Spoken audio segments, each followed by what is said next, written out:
નમસ્કાર વિદ્યાર્થી મિત્રો, આપનું હાર્દિક સ્વાગત છે મારી ડિસ્ટન્સ લર્નિંગ ચેનલમાં। આજનો વિડીયો ગુજરાતી મીડિયમના ધોરણ 6ના ગણિત વિષયનો ભાગ 8નો છે। આજના વિડીયોમાં આપણે શીખીશું પ્રયત્ન કરો। એમાં પહેલું છે આ સંખ્યાઓ વાંચો, ખાનાનો ઉપયોગ કરી તેમને લખો અને પછી તેમના વિસ્તૃત સ્વરૂપ લખો, એટલે કે વિસ્તરણમાં લખવાનું છે। નીચે તમને સંખ્યાઓ આપેલી છે, એને આપણે વાંચવાનો પ્રયત્ન કરીએ। તો પહેલી સંખ્યા છે 4,75,320, બીજી સંખ્યા છે 98,47,215, ત્રીજી સંખ્યા છે 9,76,45,310, ચોથી સંખ્યા છે 3,04,58,094। તો આ પ્રમાણે તમારે પણ જાતે પ્રયત્ન કરવાનો છે વાંચવાનો અને આપેલ સંખ્યાને શબ્દોમાં લખવાની છે। એ તમારું હોમવર્ક। ત્યાર પછી આપેલ સંખ્યાને આપણે કોષ્ટકમાં લખવાનું છે।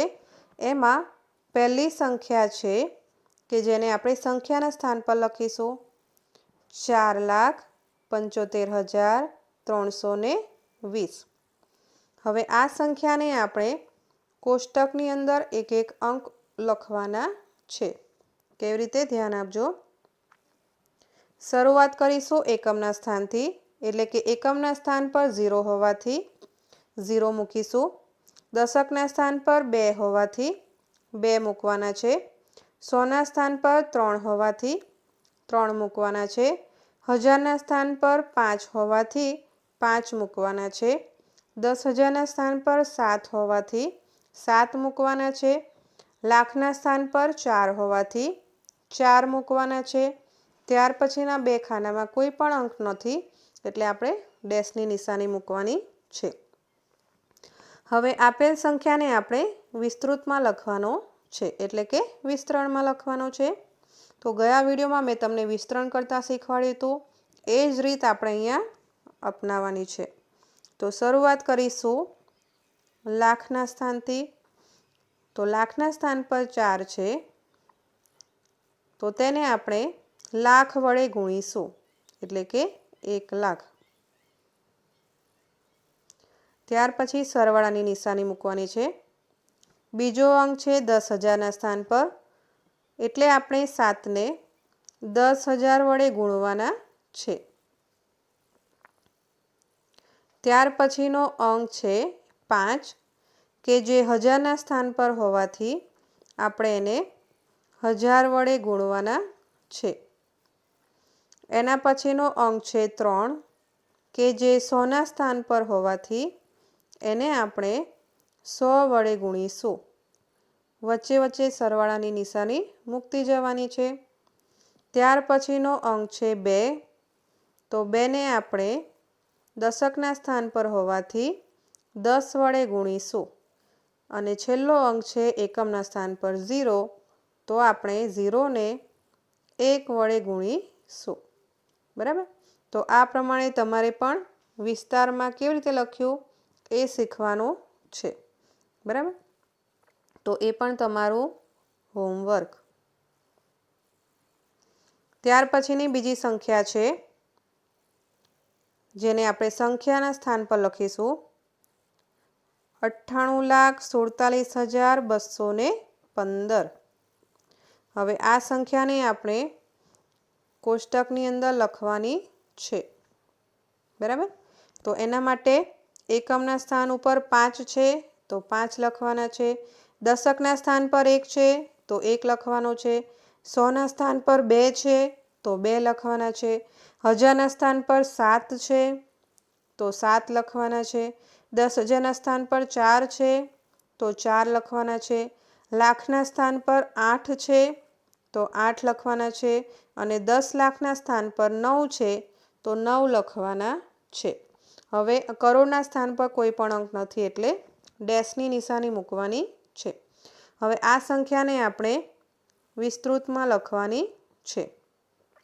તો સૌ પ્રથમ આપણે 10 લાખથી શરૂઆત કરીશું। 10 લાખના સ્થાન ઉપર 9 છે, તો 9ને આપણે 10 લાખ વડે ગુણવાના છે। બરાબર, કેટલા વડે?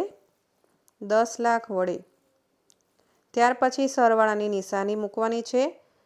ત્યાર પછીનો અંક છે 8 કે જે લાખના સ્થાન પર હોવાથી આપણે એને લાખ વડે ગુણીશું। ત્યાર પછીનો અંક છે 4 કે જે 10,000ના સ્થાન પર હોવાથી આપણે એને 10,000 વડે ગુણીશું। ત્યાર પછીનો અંક છે 7 કે જે 1000ના સ્થાન પર હોવાથી આપણે એને 1000 વડે ગુણીશું। એના પછીનું સ્થાન છે 100નું કે જ્યાં 2 છે જેને આપણે 100 વડે ગુણવાનું છે। એના પછી સરવાળાની નિશાની વચ્ચે વચ્ચે મૂકતી જવાની છે। ત્યાર પછીનો અંક છે 1 કે જે દશકના સ્થાન પર હોવાથી આપણે એને 10 વડે ગુણવાનું છે। ત્યાર પછીનો છેલ્લો અંક છે 5, તો એ સંખ્યાને આપણે અહીંયા લખું છું, એકમના સ્થાન પર હોવાથી એને આપણે 1 વડે લખવાની છે, ગુણવાની છે। તો આવી રીતે તમારે પણ વિસ્તૃતમાં જાતે પ્રયત્ન કરવાનો છે, એ તમારું હોમવર્ક। ત્યાર પછીની ત્રીજી સંખ્યા છે જેને આપણે સંખ્યાના સ્થાન પર લખીશું 9,76,45,310। બરાબર, હવે આપેલ સંખ્યાને આપણે કોષ્ટકમાં લખવાનો પ્રયત્ન કરીશું। બરાબર, તો સૌ પ્રથમ આપણે એકમથી શરૂઆત કરવાની છે, ત્યાં 0 છે। દશકમાં 1 છે તો 1 લખવાના છે। 100ના સ્થાન પર 3 છે તો 3 લખવાના છે। 1000ના સ્થાન પર 5 છે તો 5 લખવાના છે। 10,000ના સ્થાન પર 4 છે તો 4 લખવાના છે। લાખના સ્થાન પર 6 છે તો 6 લખવાના છે। 10 લાખના સ્થાન પર 7 છે તો 7 લખવાના છે। અને કરોડના સ્થાન પર 9 છે તો 9 લખવાના છે।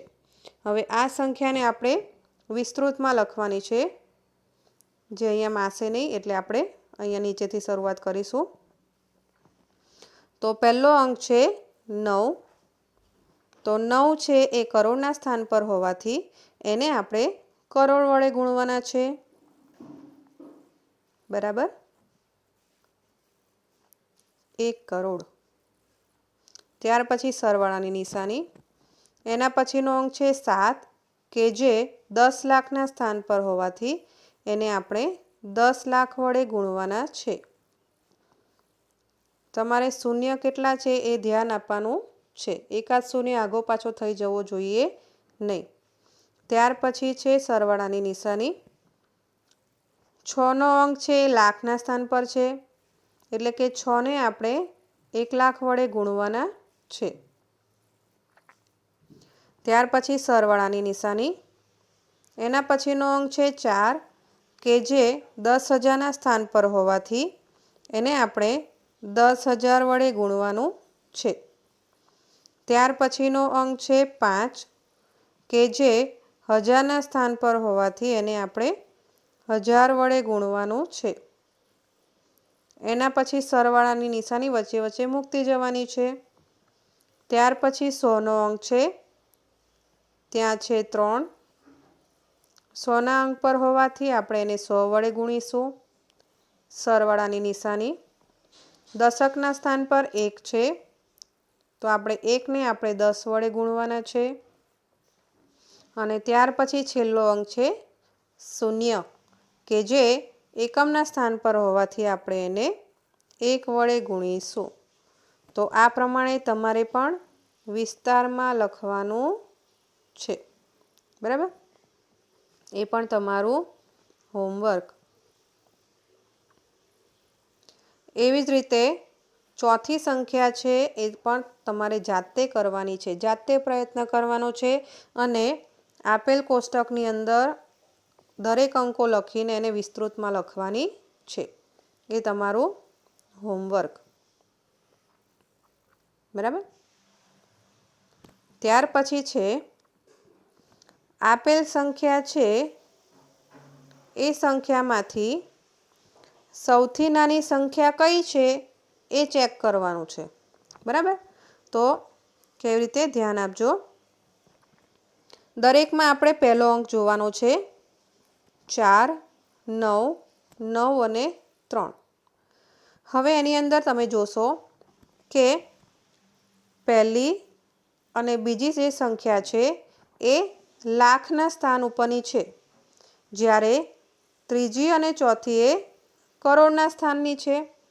તો એમાંથી આવશે નહીં. છેલ્લી બે સંખ્યા જે કરોડના સ્થાન પર છે એમાંથી નહીં આવે. તો કઈ બચી?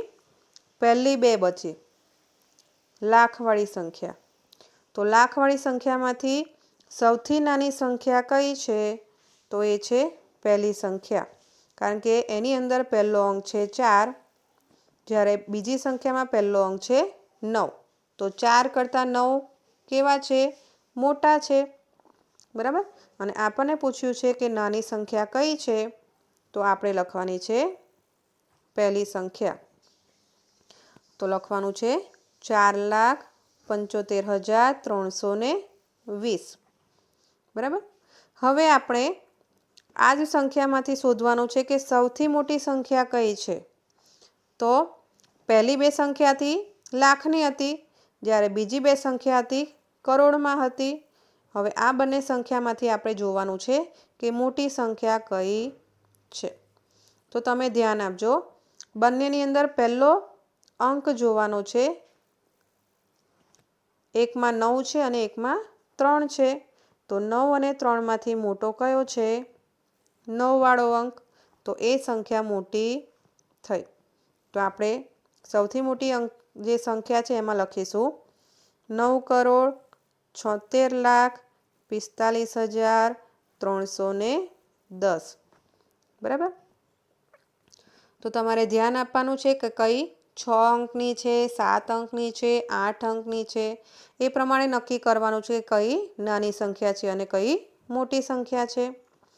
હવે આપેલ સંખ્યામાંથી આપણે ચડતા ક્રમમાં લખવાનું છે અને ઉતરતા ક્રમમાં લખવાનું છે. તો સૌ પ્રથમ આપણે લખીશું ચડતો ક્રમ, બરાબર.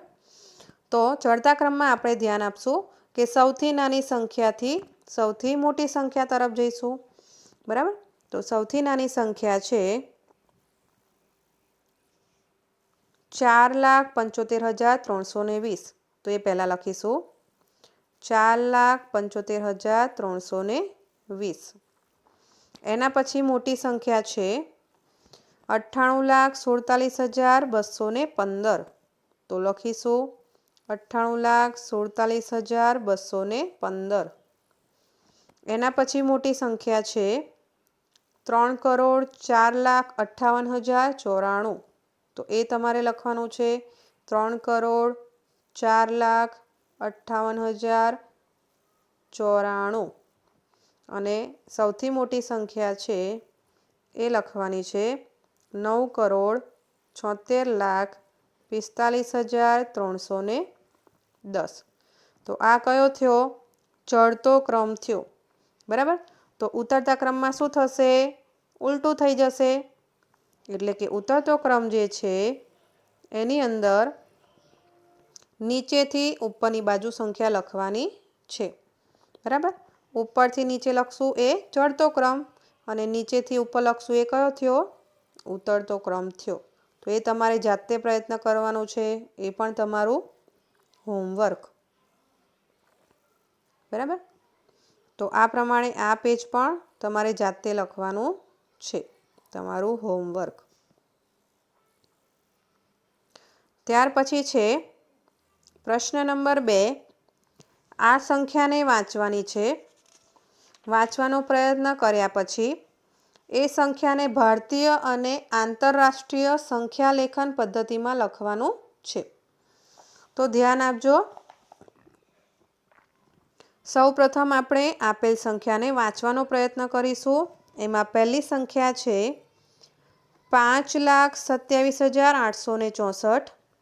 બીજી સંખ્યા છે 95,432. ત્રીજી સંખ્યા છે 1,89,50,49.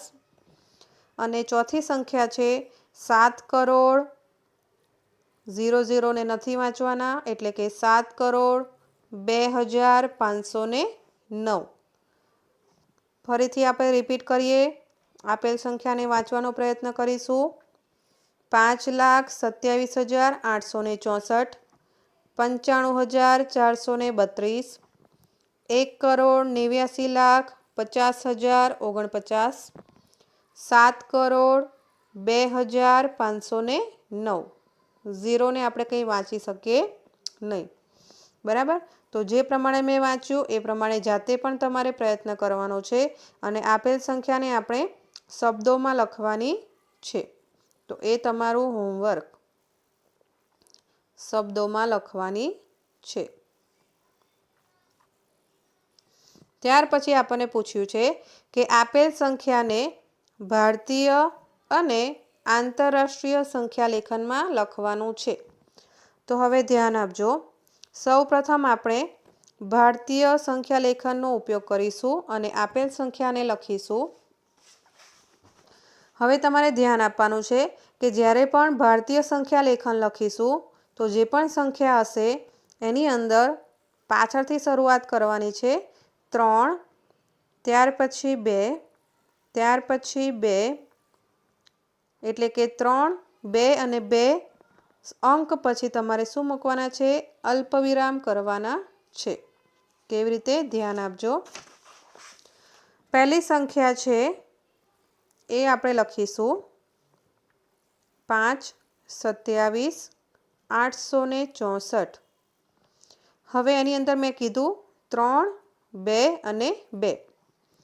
તો પહેલાં આપણે 3 અંક પછી અલ્પવિરામ મૂકીશું, એટલે કે 1, 2 અને 3 પછી અલ્પવિરામ. ત્યાર પછી 2 અંક પછી અલ્પવિરામ મૂકીશું, એટલે કે 1 અને 2. ત્યાર પછી એક જ અંક છે એટલે એના પછી અલ્પવિરામ આવશે નહીં. તો પહેલી સંખ્યા છે એને ભારતીય સંખ્યા લેખન પદ્ધતિમાં આવી રીતે લખી શકાય. બરાબર. ત્યાર પછી બીજી સંખ્યા છે એ પહેલાં આપણે લખીશું 95,432. મેં તમને કીધું હતું 3, 2 અને 2. તો પહેલાં 3 પછી અલ્પવિરામ કરવાના છે, એટલે 1, 2 અને 3 પછી અલ્પવિરામ કરવાના છે. અને ત્યાર પછી 2 જ અંક છે એટલે એની આગળ કોઈ બી સંખ્યા નથી એટલે અલ્પવિરામ આવશે નહીં. તો બીજી સંખ્યાને આ રીતે ભારતીય સંખ્યા લેખનમાં લખી શકાય. ત્યાર પછીની ત્રીજી સંખ્યા છે એ લખીશું 1,89,50,049. મેં તમને હમણાં કીધું હતું 3, 2 અને 2. તો 3 અંક પછી આપણે અલ્પવિરામ મૂકવાનો છે, એટલે કે પહેલો, બીજો અને ત્રીજો. ત્યાર પછી અલ્પવિરામ. એના પછી 2 પછી અલ્પવિરામ, એટલે કે 1 અને 2 પછી અલ્પવિરામ. એના પછી 2 પછી અલ્પવિરામ, એટલે કે 1 અને 2 પછી અલ્પવિરામ. તો તમે જોઈ શકો છો કે આપેલ સંખ્યાને આવી રીતે ભારતીય સંખ્યા લેખન પદ્ધતિમાં લખી શકાય. તો તમારે ધ્યાન આપવાનું છે કે કોઈ પણ સંખ્યા આપેલી હોય એને ભારતીયમાં લખવી હોય તો એને કયા સ્થાનમાં અલ્પવિરામ મૂકવું એ ધ્યાન આપવાનું છે. પહેલાં ત્રીજા સ્થાન પર, પછી બીજા સ્થાન પર અને પછી બીજા સ્થાન પર. એવી જ રીતે આપણે ચોથી સંખ્યાનો પ્રયત્ન કરીએ. ધ્યાન આપજો. 7,20,02,509. 3, 2, 2 યાદ રાખવાના છે. પહેલાં 3 સંખ્યા પછી, એટલે 1, 2, 3 પછી. ત્યાર પછી 2 અંક પછી, એટલે કે 1 અને 2 પછી. અને છેલ્લે 2 પછી, એટલે કે 1 અને 2 પછી અલ્પવિરામ. ટૂંકમાં અલ્પવિરામનું સ્થાન કઈ જગ્યાએ આવે એ જ ધ્યાન આપવાનું છે. તો આ પ્રમાણે ભારતીય સંખ્યા લેખનમાં આપણે આપેલ સંખ્યાને લખી શકાય. બરાબર. હવે દરેક સંખ્યાને આપણે કેવી રીતે કરીએ છીએ ધ્યાન આપજો. પહેલાં બધી સંખ્યા આપણે લખી નાખીએ. 5,27,864. 95,432 189 50 049 70002 509।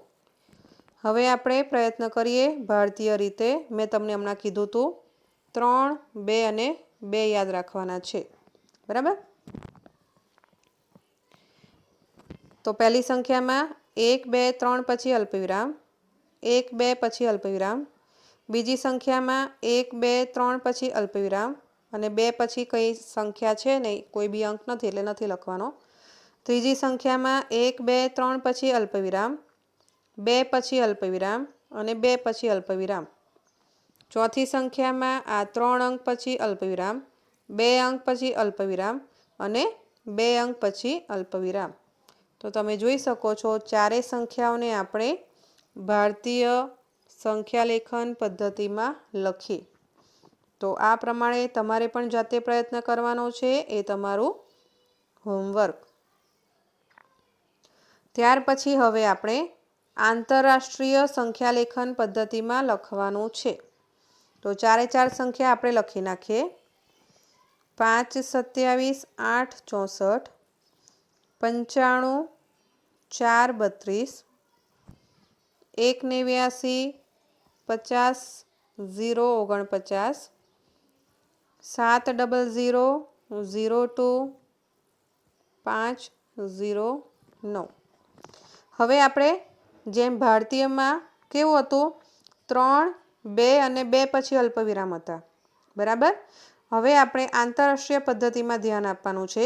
એની અંદર આવશે 3, 3 અને 2।